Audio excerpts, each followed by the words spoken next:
I'm Kurt Slett, CEO of Sound Choice, and up here with me I have David Grimes from Chartbuster Karaoke. Also out here in the audience we have Debbie and Norbert Stovall, owners of Chartbuster. And on the far end is Tony Wallstra from Stella Records, who you guys might know more as Pop Hits Monthly. First of all, I want to say KIAA stands for Karaoke Industry Association of America. Obviously, it's like you say KIAA. But besides the acronym, who or what is KIAA? Well, KIAA was originally the brainchild of Stella Records, and Tony here was very instrumental in getting all that started. It was formed about 3 years ago with some really altruistic goals in mind. We really wanted to bring together all levels of the karaoke value chain. The producers, the venues, certainly the hosts, singers, distributors and dealers in the business. And we had really the thought that we would build an organization, including all the folks working together to improve the industry, reduce piracy, and increase opportunities for every level. Unfortunately, being understaffed, with volunteers busy with their own struggling businesses, and then of course, being underfunded, KIAA's had growing pains. For any of those who try to join, have joined, haven't gotten responses back, on behalf of the volunteers, I apologize. We certainly want to try and improve that, and today we kind of think it's going to be a new starting point.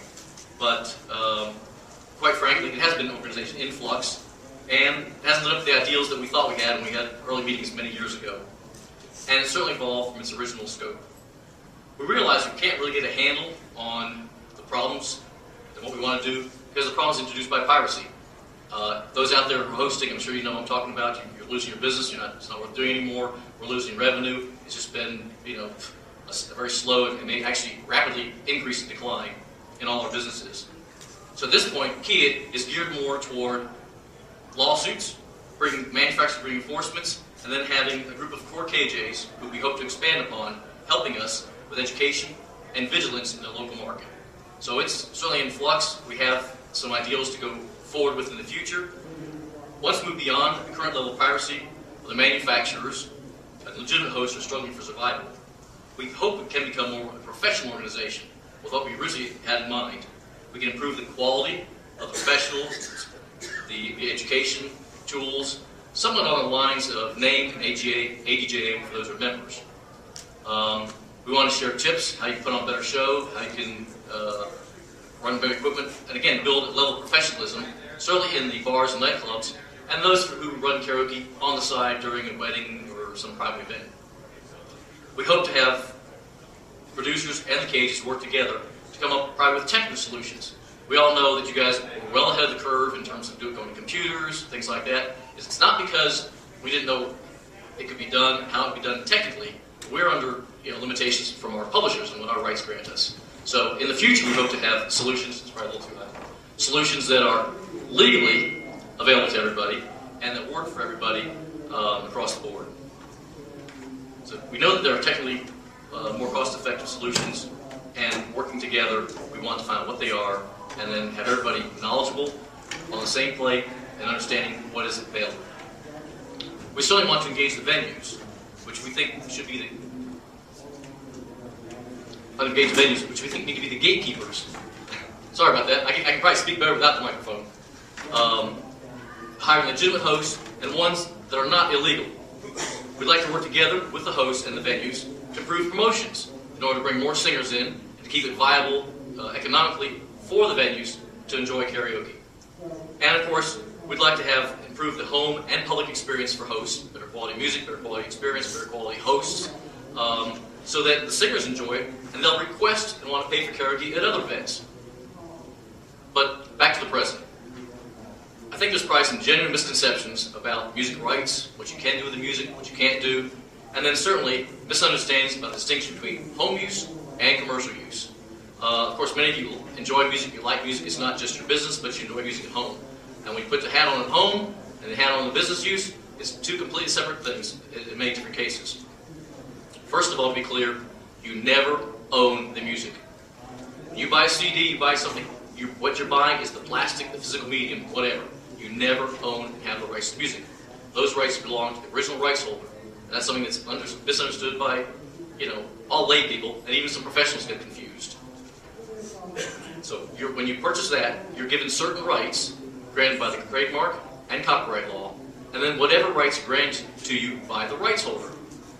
And those are, again, it's reserved. If you've ever seen on CDs, all rights reserved. Whatever is not granted you specifically is denied to you. So you're only granted what's given to you in writing, in permission. So you can't assume, oh, it doesn't say, so therefore I can do that. No, the rights are reserved to the rights holders. Second, home users are granted rights that are not available to commercial users.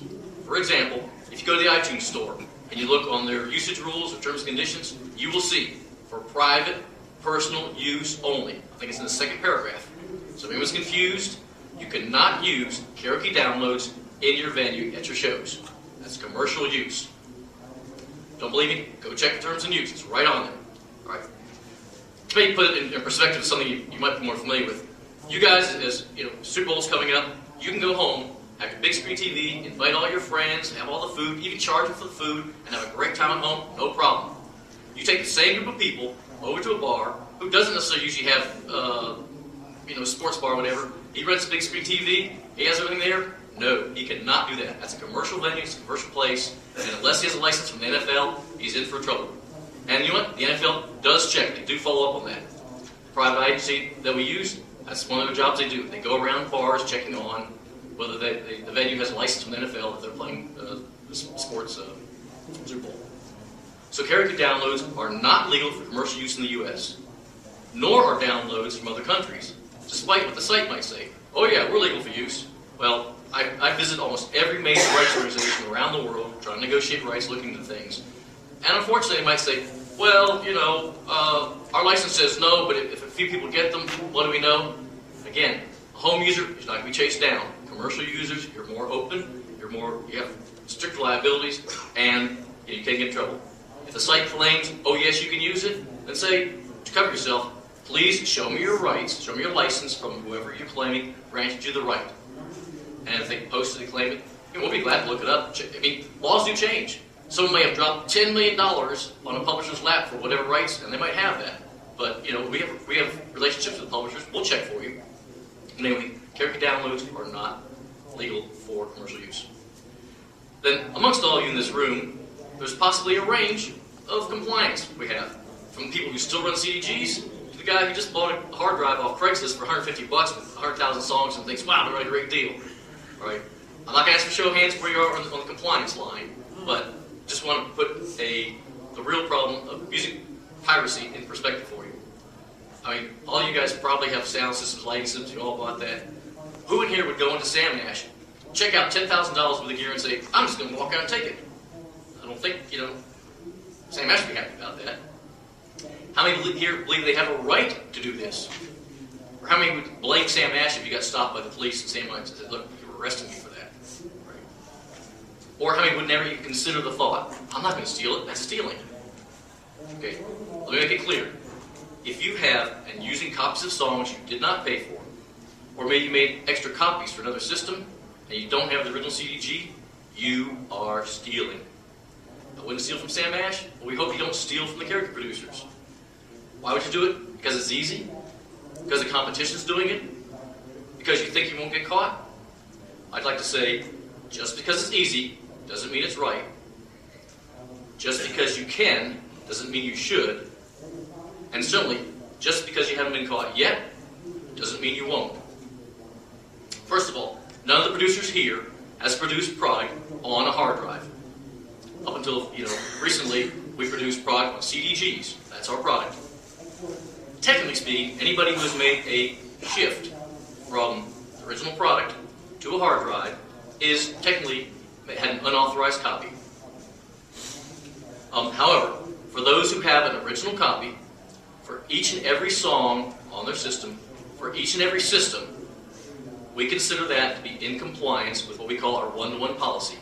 Now, there's more technical stuff to it if you read what we have written, but basically, if you're one-to-one, I have an original CDG for each and every song on each and every system.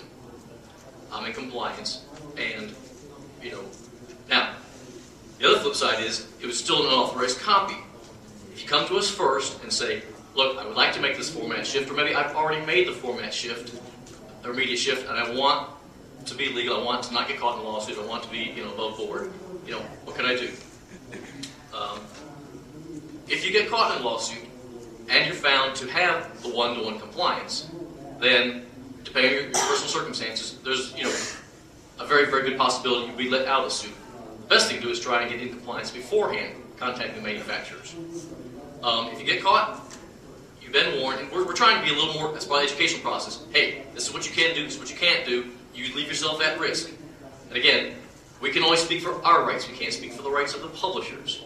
So again, we're trying to make that distinction. Now about the lawsuits. Our investigations and research shows about 90+% of the systems in operation have some degree of piracy. Maybe you start with CDGs and you felt pressure to add on songs because the competition's doing it, the pirate down the street's doing it, or maybe you bought it off Craigslist and you have no clue what a disc looks like. Right? So 95% plus comes. Now, although we've tried education, some cajoling, we've sent some letters out, etc., the only thing that really seems to make a difference to change habits is filing lawsuits. Some of you have heard about them. I heard, heard rumors, I've heard whispers. Even people come to the show going, "Is that true? You guys really doing that?" Yes, it's true. Sound Choice started about a year ago. We filed several different suits, several different states, and Chartbuster just filed theirs, first one, about a week and a half ago. And Cell Records is doing their investigations, and they're filing lawsuits down the road. Now, unfortunately, that's not what we want to do. We certainly want people to get where and go, "Hey, look, I'm going to buy my product. I'm going to get, I'm going to get in compliance with whatever." But until we can affect that change through the sled care effect, that's unfortunately the approach we're going to have to take. We're not going into details of our techniques, etc., but rest assured, it's not just a blanket shotgun. Every host, every venue is investigated, sometimes more than one time, just to verify. Now, the flip side is, we've also been trying to inform the bars of their liability. Many of you who have lost shows to an underhanded competitor, getting $200 a night, and now your guy comes to do $50 a night, the bar goes, "Hey, what do I care? I'm saving money." Well, the bars do have liability. It's vicarious liability. So we're also trying to educate the bars. Bars, you can't and shouldn't do that because you will get caught in the lawsuit thing. And we're doing that. We've sued several bars. I think Chartbuster's recent suit, they named all the bars and the host simultaneously. So, same kind of thing goes for them. Until they get the message, oh, we can't just be not caring about who we're hiring, then those lawsuits will continue for them as well. The terms of settlement is going to vary by manufacturer, vary by the terms, etc. But for the most part, we're looking for recuperation of the money that should have been paid to us to begin with. You should be well enough informed about the music and piracy and the potential copyright laws. Up to $150,000 damages, $2 million or $2 million for trademark infringement. We're not even close to that, asking for those in settlements. We could. We just want it to be fair, reasonable, and not go out of line. Based on the feedback that we've received, because we've been doing it for like a year and a half, and certainly even here at the show, people have said, "Yeah, you got some guys in my area, and it's been great."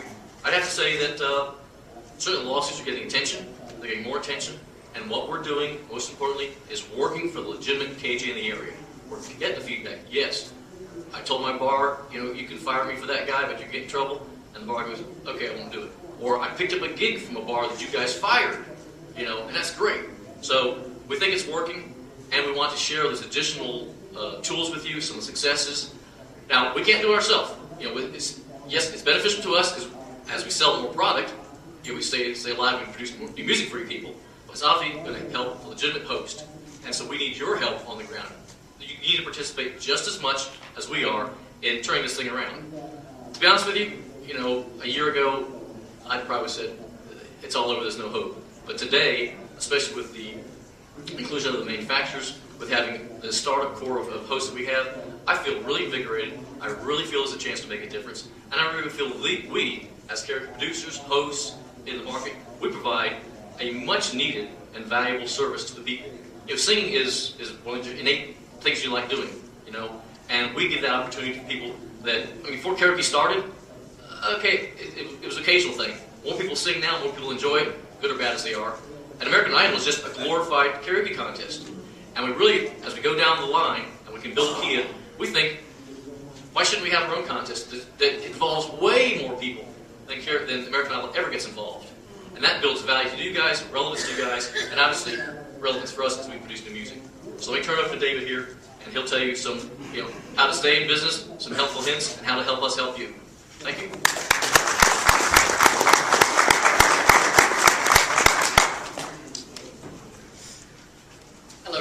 David Grimes. I'm the Chief of Communications for Chartbuster Karaoke, and I want to thank everybody for showing up. Almost a full room, and I'm really pleased to see everybody who's here.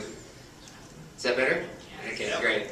Okay, I'm also seeing some pretty closed body language, and that could be as some of the words that we just heard from Kurt. Maybe they're a little bit of a downer. I'm hoping to pick things up just a little bit. What I'd like to talk to you about is actually things that you can do on the local level to actually help us. We represent the three majors in the karaoke industry, but we're not multi-global, conglomerates. We're operations, and we're serious operations, but we can't be everywhere, and we can't be every win. We need your help. And what I'd like to talk to you right now about is helping us help you. I'm going to start with directing your attention to Bubba the Pirate over here to my left.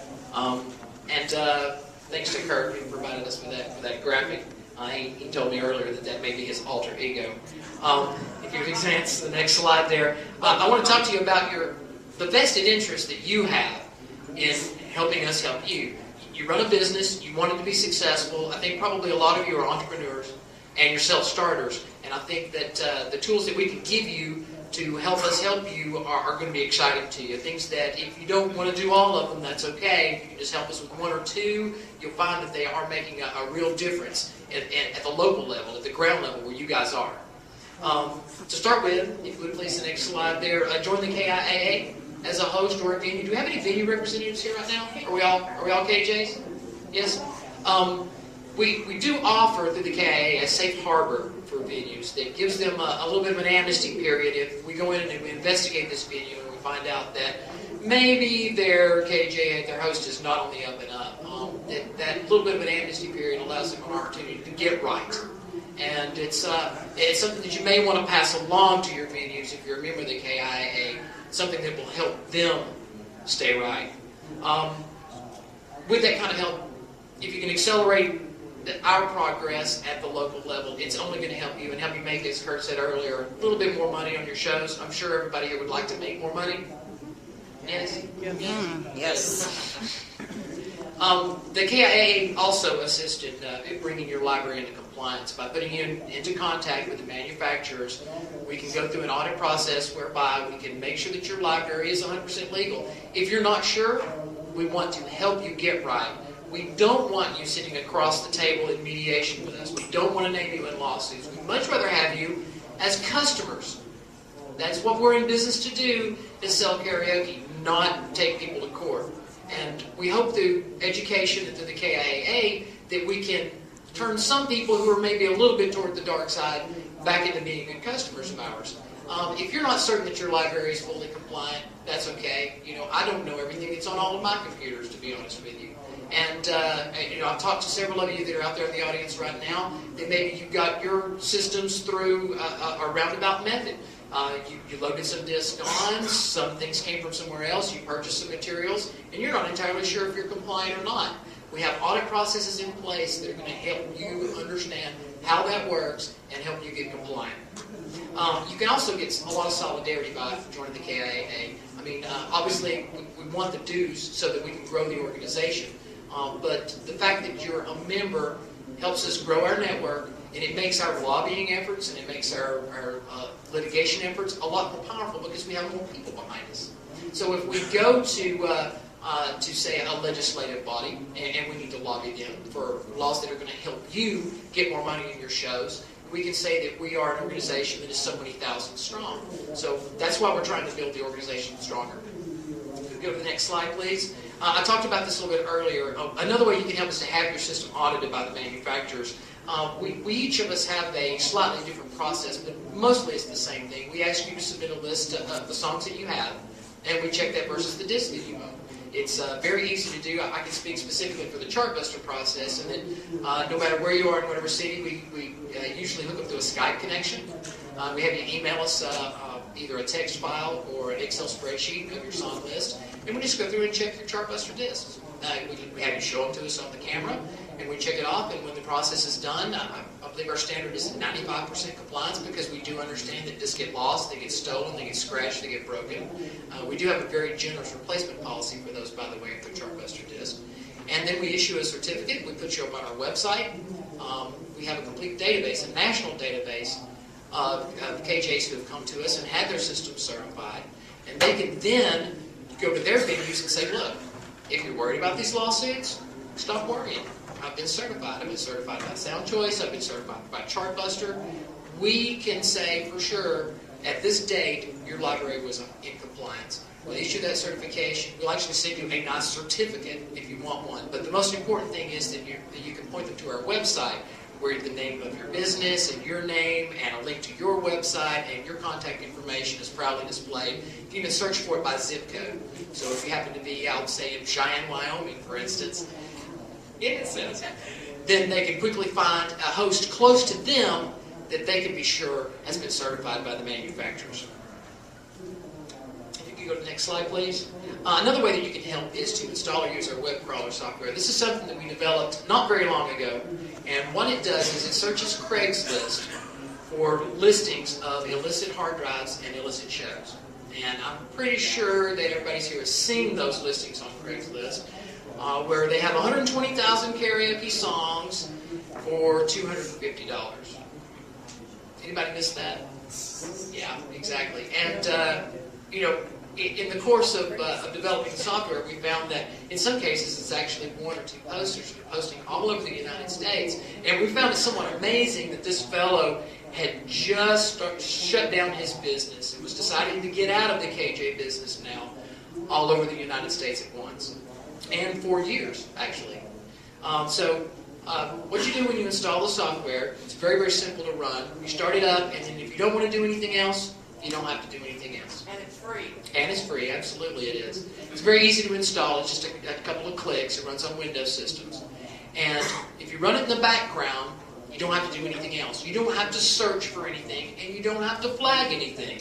We actually have teams of people who are working on that. The advantage by running the software is that it will send a flag to Craigslist for every item that we flag from your IP address. And this goes back to what I was talking about earlier about solidarity and power in numbers. Some Craigslist cities take more flags than others to bring down listings. If it's a small metropolitan area, it might only take 3. But if it's a large city, then it might take 15 or more. And so we need a widespread network of people who are running the software in order to make sure that Craigslist gets those flags that are necessary to bring those listings down. So you're participating in a nationwide network of people. You run the software, and each time that you start it, it checks the central server when you log in. It looks for anything that our team has flagged, and then if it finds anything, it flags from your IP. And that's all you have to do. You can then shut the software down. If you run it once a day, that's plenty. It only has to be up for about 5 minutes to connect to the server and send those flags, and you're done. And you're participating in a nationwide network that helps everybody, everywhere, who has to contend with this kind of, illicit activity. You can go ahead with the next one if you would, please. By the way, that software is free on our website. Just go to our website, click on it, and On Chartbuster? It should be a little more. There you go. That's it. It's not yet. It's will be by then. Very good. Thank you. Thanks. Another way you can help is to engage with local law enforcement. If you are feeling very strong about your market, whether it be a large market or a small market, there are things that you can do to at least get the ball rolling in your area before we show up with a fistful of lawsuits. You can actually set the table, or you can actually make a difference. Not too very long ago, Debbie and Norbert and I went to visit with the county mayor of Knox County in Knoxville, Tennessee. And we had a very good reception with them. They were very concerned when they found out that their local tax coffers had decreased by as much as it had. I don't think I'm telling any tales out of school when I say across the past 4 years we've lost about $24 million to piracy. Those kind of numbers definitely perked up their ears and got their attention because they understood that meant the erosion of their tax base. And in the process of talking with them, we discovered that there were several ordinances already in place that could help us, starting with beer and liquor ordinances. Across most of the United States, these are stamped out like cookie cutters, and you will find that they're very, very similar from area to area. And one of the things that they tend to have in common is that they stipulate that each venue does not allow any illegal activity on the premises in order for them to maintain their beer and liquor licenses. And if they happen to, if you live in a municipal area that allows venues like this to sell lottery tickets, the same thing applies in their ordinances. You can actually leverage this to make certain that the beer boards, the state liquor boards, and the lottery boards are aware of the problem. In our case, we were able to get our local beer board to send out a letter to everyone who had a beer license, informing them that there was an issue, that they were aware of the issue, and that they needed to know if their shows were legal or not because their beer licenses were in peril otherwise. You can do this as well. You can arrange to speak before your local legislative bodies. It's actually quite a simple process. Usually all you have to do is apply, either online or in writing, and get on their agenda.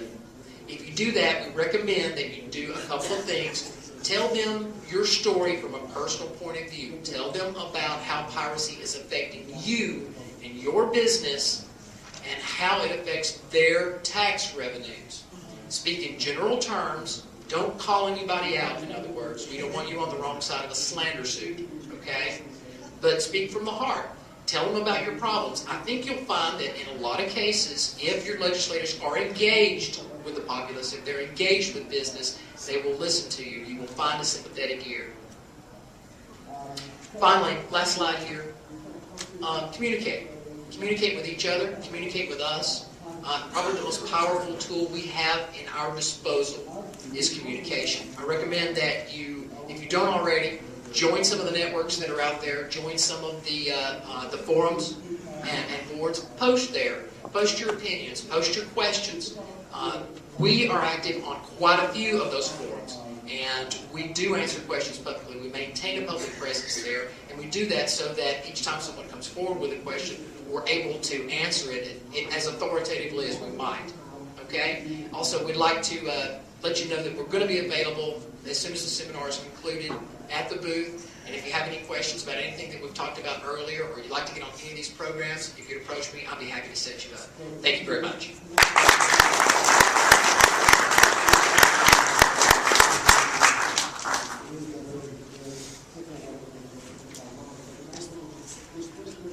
Well, thank you, Kurt and David, very much. I really appreciate that. As Kurt told you, I'm Tony Wallster. I'm Vice President of Stellar Records, and we produce Pockets Monthly Karaoke. Does anybody use our products out there? Wonderful. Glad to see that. I first want to ask how y'all doing at this point. I know it's, are you hanging in there? I know it's a pretty intense subject we're covering here this afternoon, and I'm going to have to keep it somewhat brief because I don't have a lot of time. I also want to thank both Chartbusters and Sound Choice to be here today, because this is our first opportunity to be somewhat lockstep. And I find this is somewhat of a milestone for us to actually really get this karaoke industry turned around. Okay? So this is a wonderful opportunity for us. I'm here today to tell you that I think almost everybody in this room is going to see their business increase dramatically over the next 1 to 2 years. All of us, you and us. And the reason I feel that is because those of you out there are either legitimate operators or you're trying to be legitimate operators because there's been a lot of confusion. Those other people, they're going to be going away. Thank you. Yeah, that's a good thing. I want to tell you that I completely understand your frustration in dealing with the piracy issue. How many people here are being undercut by illegal operators? See, that's insane. I want you to know that I probably get a dozen phone calls every week and hundreds of emails of people telling me their story. And the story is always the same. And everybody thinks that where they live, it is the worst situation. What they don't realize, you can be in Cleveland, Ohio, not to mention Cleveland, Dallas, Texas, Kalamazoo, Michigan. It's horrible. It's the same thing everywhere. This is the year it's going to stop. We're changing it going forward, okay? I promise we're out there to do that. all three of us here recognize there's been an oversaturation of karaoke venues. And because of that, there's been a dilution of singers. And as we proceed with some of these actions my competitors have spoken about, you're going to see a reduction in the amount of karaoke venues, and therefore an attrition of KJs. But we think that's a good thing, because through our test markets where we tried some of these actions, KJs are charging more money now. They're calling me up and saying, hey Tony, guess what? You know, I'm getting $200 more bucks a night over at so-and-so's Joe's Bar and Grill or whatever.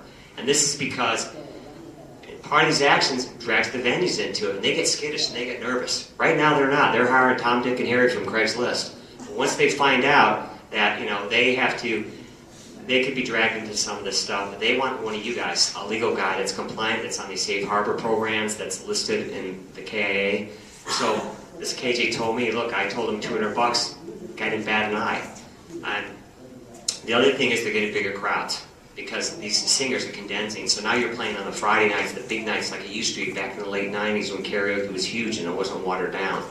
So, you know, one of the things I want to say too that's really cool about our industry that I think is very special is this is not about us versus you. This is not about record labels versus DJs or KJs. It's about the good guys versus the bad guys. You know, we're all on the same team here. And we're all going to have to get through this together. We're all going to tackle this problem together. I do need to stress, though, that the three manufacturers up here and some of the labels that are not represented today, Pocket Songs, Audio Stream, some of the other people that we didn't mention, we are all, particularly us three, are heavily committed to getting this turned around. And we also have some long-term KJ hosts, professional KJ hosts that have been in this business a very long time. Eric has mentioned a few and several others that are here today, and all around North America that are with us and are going to assist us in this process. Okay, the reason I'm up here, for real, is to talk about the compliance programs. And in summary, I'm just going to boil it down to a couple of quick things about all of us. It really comes down to three things. You either have to purchase more music to equal the songs on your system if you have a problem. You need to delete the songs on your system so that you own a 1-to-1 ratio. Or you need to purchase a covenant not to sue. Now I'm going to explain what that is in just a minute. But first, let me tell you about Stellar Records Compliance Assistance Program, which we call CAP, because that's the company I work for. And I'm not going to get into a lot of detail, so as David said, please see us after the show at the booth and I can tell you more about your unique situation. But I have in front of me some examples that people run into that we deal with. First of all, you get the guy that has 95% of his library legal. He's, you know, this got a handful of discs, a few problems. Then you got the guy, or woman, sorry, KJ's out there, that bought every single system in their disc. I mean, every single disc in their system, blah, blah, blah. And, but they decided to take that and clone that across multiple systems because they own it, so they think that's legal. Then you have guys that bought every single disc at one point, but guess what? One of their KJ hosts stole it from them, or someone broke in their car, and they took it. But they bought the music, darn it, you know, they own the original, so they're still going to use it. And then we have what's been happening a lot, we're finding out. I spoke to one of you out here earlier today at the booth. We have people that have bought preloaded CAVs or computer hard drive systems from our dealers. These are our legitimate dealers, and they paid several $1,000s for these things.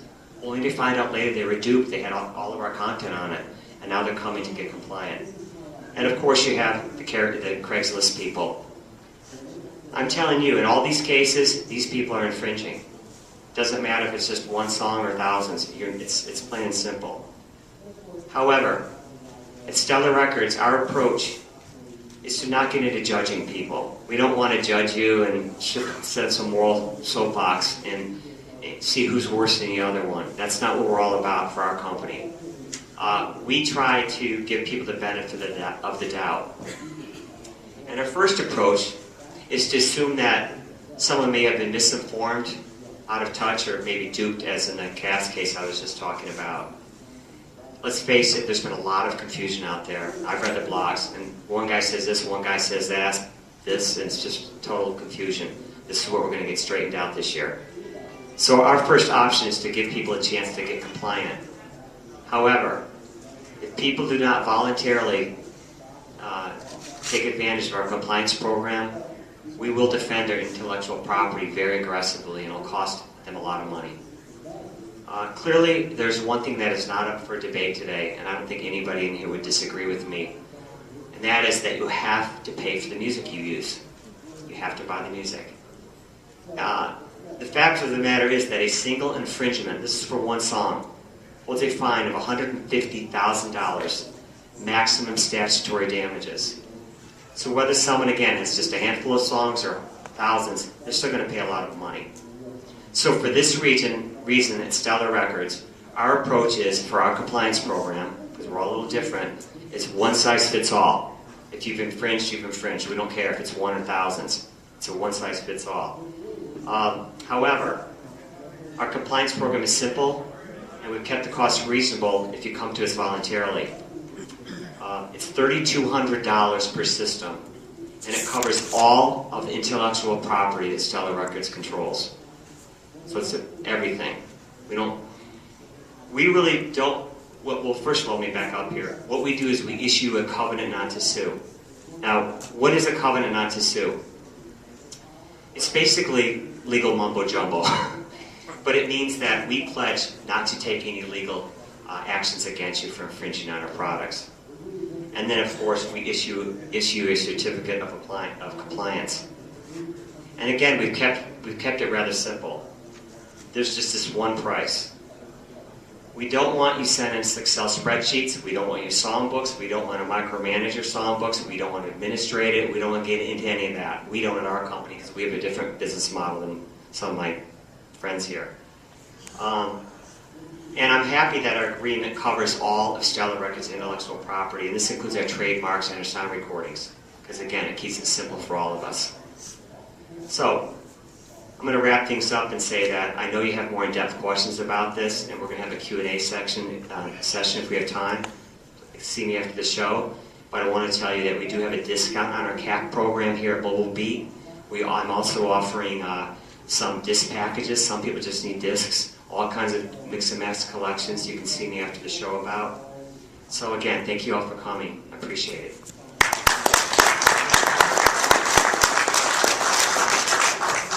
Hey, thank you, Tony. Thank you, David. We'll open up for some questions. Technically, the seminar is over, but I don't think there's another behind us for a little bit, so maybe 15 minutes. If you have a specific question to ask a specific person, just reach out. Okay, are you saying that if I have bought all of my CDGs, that I load them on my computer, so that I only take my computer with me and not take all the CDGs, that is not in compliance? No, we're saying that is in compliance. It's basically the one-to-one. Oh. Now, what I'm saying is, because when you do investigations, you could be running, unless we know you personally, or maybe we know somebody who says, the dealer who's you bought a disc from. We check with dealers. Oh yeah, she's been a good customer. She probably has all her discs. I saw her last week with a cart full of them. We check dealers. We check. We do some research. All right. So, and if we do an investigation and we happen to know that you have all your discs, we won't file a lawsuit. Okay. If we don't know, you're likely to need a lawsuit. That's what we're saying. Come to us first and say, hey, I've already made the shift. I got my disc. Can you give me the audit? Can you give me the compliance? If you don't feel like doing that, and believe me, probably can't handle all that right away. Don't feel like doing that, you're still at risk of getting named in a lawsuit. If you're one-to-one, you'll be let out. Now I put qualifiers on that because there could be some of those circumstances like, well, okay, I had all my discs, and yeah, they were stolen, but I had them all. So that's why I'm not category saying you'll be dropped, but if the situation is right, yes, we'll drop the suit. Thank you. I just wanted to point out, there may be some confusion in the room because 2 years ago at this very seminar, someone, I think from, Sound Choice, said that we could not put our discs on a hard drive, but now we can as long as they're one-to-one. No. If you even see our lawsuits, we'll say we will not sue you. All right? We cannot give you the rights to do that from the publisher. We don't control our rights. Remember I said, right. We can only control rights or grant rights that we control. Well, I put in print, I put all over the place. We don't have rights, and that's what I said specifically. Like their CAP program. It's just saying we won't sue you. You're not, and even our license, when we say we allow you to do the media shift, even from our new MP3G series, We say we do not indemnify you for any third party. You're still at that risk. Now, probably history has shown the publishers aren't going to do anything, but I can't speak for that. But to clarify, as far as the karaoke industry is concerned, as long as we have the disc that's on our hard drive, you're okay with it. 1-to-1. 1-to-1. 1-to-1. Now, as I said, we've evolved.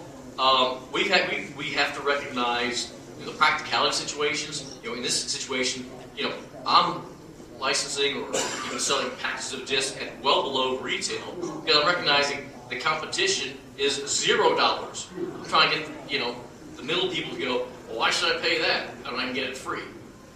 And I have the people here who did pay a lot in the early beginning going, well, how come you're being so cheap now? I paid so much 10 years ago. Well, so we can't win for losing, but the fact is you better paid something for your music, as Tony said.